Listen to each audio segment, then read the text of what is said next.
pitch was so compelling that I immediately said, I think this could be great. I think it might actually be one of the best stories to start off the new standalone movies. It seemed to fit very much into the direction and some of the ideas that we'd been kicking around. And the fact that this sort of falls into the genre of a World War II type story, a heist movie.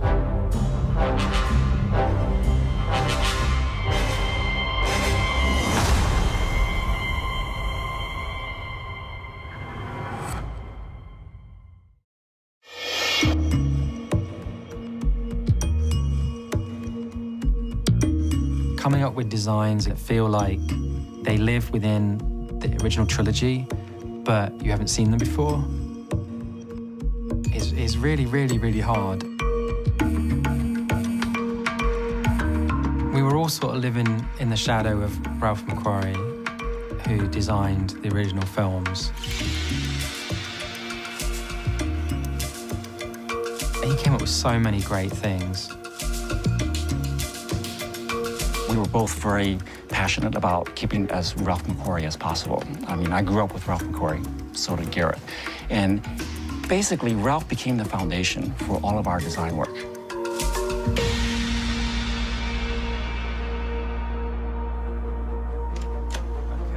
We had a lot of amazing things to pull up and look at and say, oh, wow, this is something that is really going to enrich what we're doing. And it's from George and Ralph McQuarrie and other designers that worked on the original films.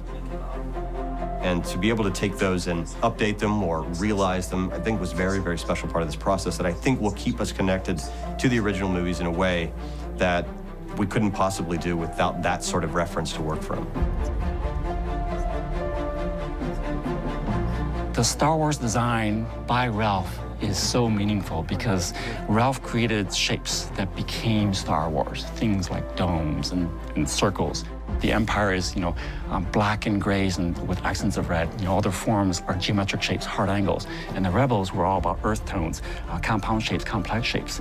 And when you do that, you're basically creating a very distinct visual palette.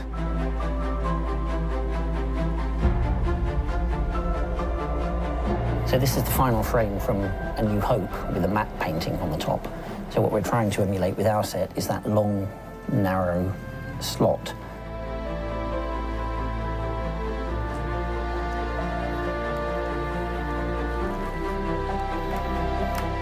So we're going to go inside the same hangar and we're going to replicate part of the exterior, which they never did back in 1976, but we're going to build a physical set outside there.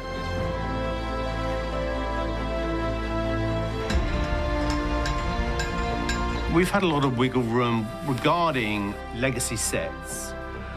How can we make those legacy sets feel the same, but we had that chance to just go on and push really hard, and we need to be able to feel that we can watch Rogue One and Episode 4 back to back and feel like they're from the same period.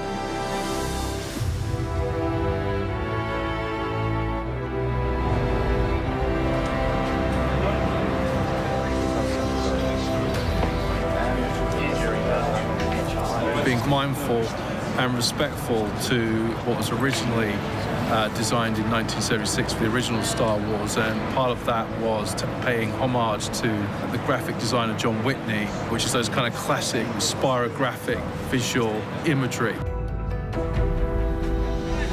Background, go to work, team.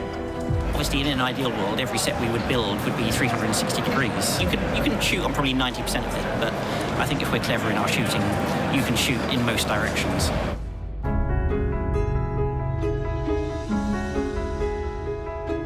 This film was something that allowed us to push everything to its limits.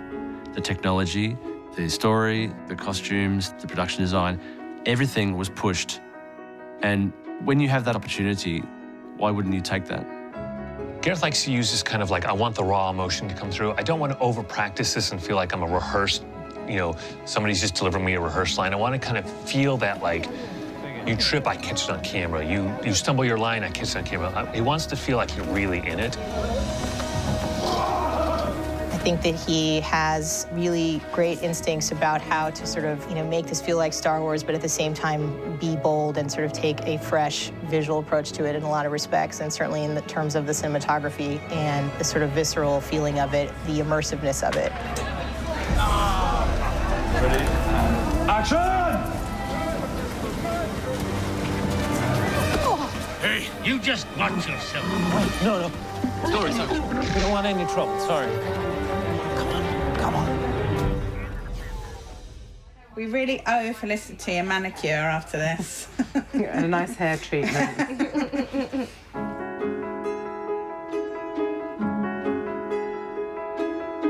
My first memory of it was watching at my cousin's house, and I just remember so vividly the introduction as it goes up the screen. But I really rediscovered it from obviously doing this film and going back and watching everything, and then just realizing, oh my God, this Star Wars was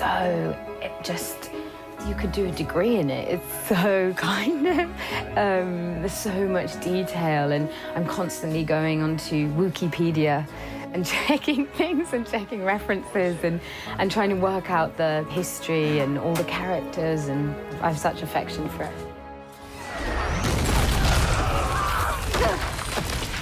A lot of it is about relationships between children and parents.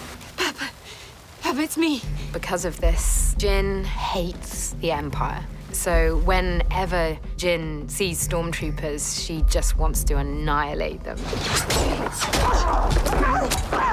Which was great fun to play, just being able to bash stormtroopers on the head without any feelings of guilt.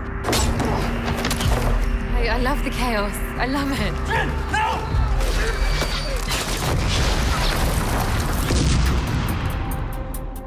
So the fitness, nothing compared to doing Rogue One. Every day there's some kind of assault course obstacle that we're given. There was a lot of rehearsal, a lot of preparation.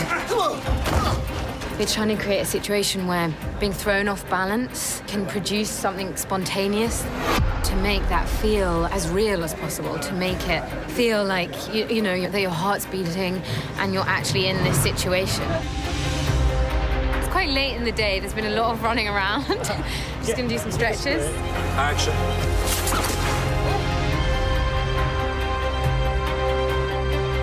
It's been the most physical exercise I've ever done in my entire life.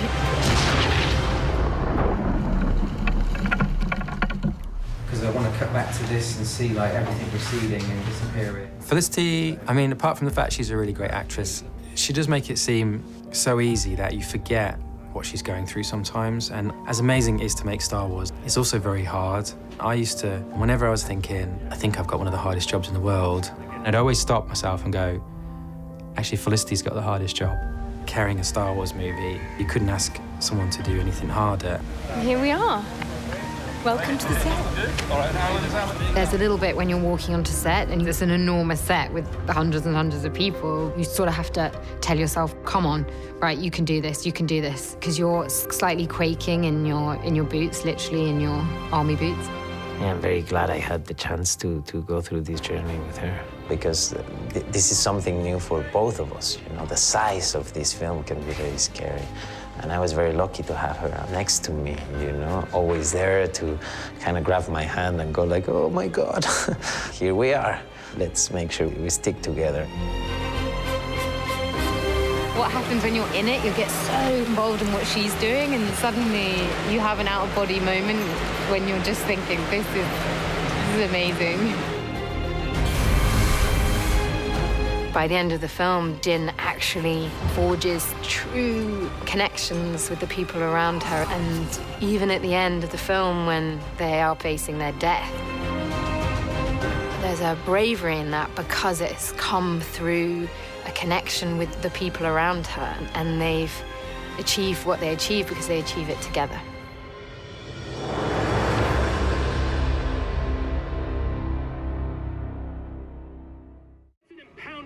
Ship. What's your call sign, pilot? It's, Rogue One.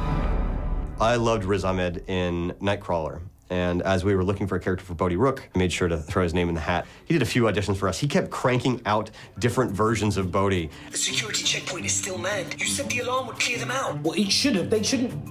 If you would... can you just bluff your way through? Riz filmed himself. He was in New York. Like, he did a little thing of, like, this is how Bodhi could be. Ha! What did I tell you? And then obviously I started kind of, the obsession starts where you start sending, like doing 50,000 takes of something because you left to your own devices. Can you not just bluff your way through? What? You cannot be serious. Well, yeah, I mean, you're a spy. Do you a spy thing? And then he was like, great, we've got what we need. But I didn't stop there. I just carried on recording more takes and just emailing him. I was like, screw it, I've got his email address now. You're a spy. Do you spy think? He could be like this, or he could be like this, or he could be like this. And it was like, okay, anyway, you've got the part, and then got another, like, 8 clips saying all this, all this, all this, all this, all this. Okay, what did I tell you? What did I tell you? I was like, okay, I've kind of totally screwed this up now. I'm like spamming the director. What I love about Riz is he embraced everything in that, like, he's got his funny moments throughout. What part of urgent message do you guys not understand? Like, oh, hey, oh. But you also, I think, really feel for him at the end. It really throws you, because you think they're not going to kill this guy. You can't. He's like, he's the guy who makes it out. If anyone's going to make it out in these films, it's always that guy in the lead. And then when that happens, you just go, I don't know how this is going to end now. I think people know going into this that they're going to get something slightly different. And I think that just adds to that kind of vibe. 3, 2, 1, action!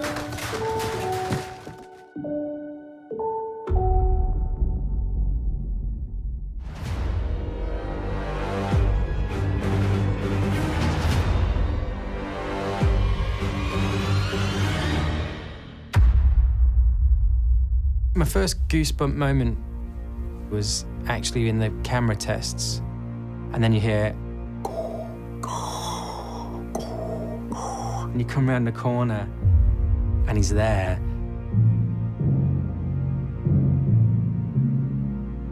If you had to reduce Star Wars down to one single image, it's the outline of, you know, Vader's helmet. That's the dark essence, if you like, of the Empire. It's kind of like the most iconic character in the history of cinema. Pretty hard to have a bad time when you're with Vader. I mean, let me clarify that. It's really easy to have a bad time when you're with Vader. Director Krennic.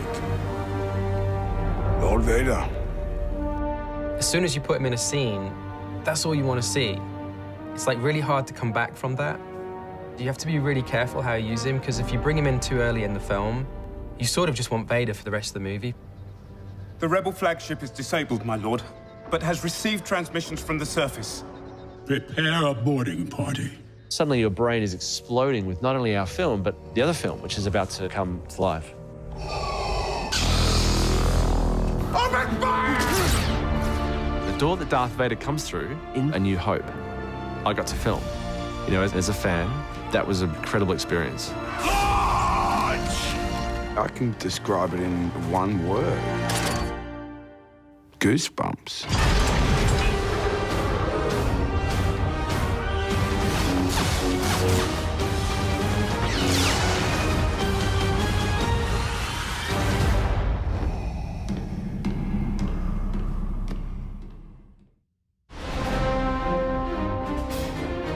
There's an incredibly difficult fine line that you have to navigate the entire way of making the film, which is, if you go a little bit to the left, it's not Star Wars. If you go a little bit to the right, you're just copying Star Wars and not doing anything new. And to try and find this new ground was really tricky. Let's go! Star Wars needs to feel epic. On this film, we shot in 4 countries. We have 7 sound stages, 2 backlots, 3 enormous UK locations. When anyone sees this film, it's a huge film. It's a huge, beautifully rich film.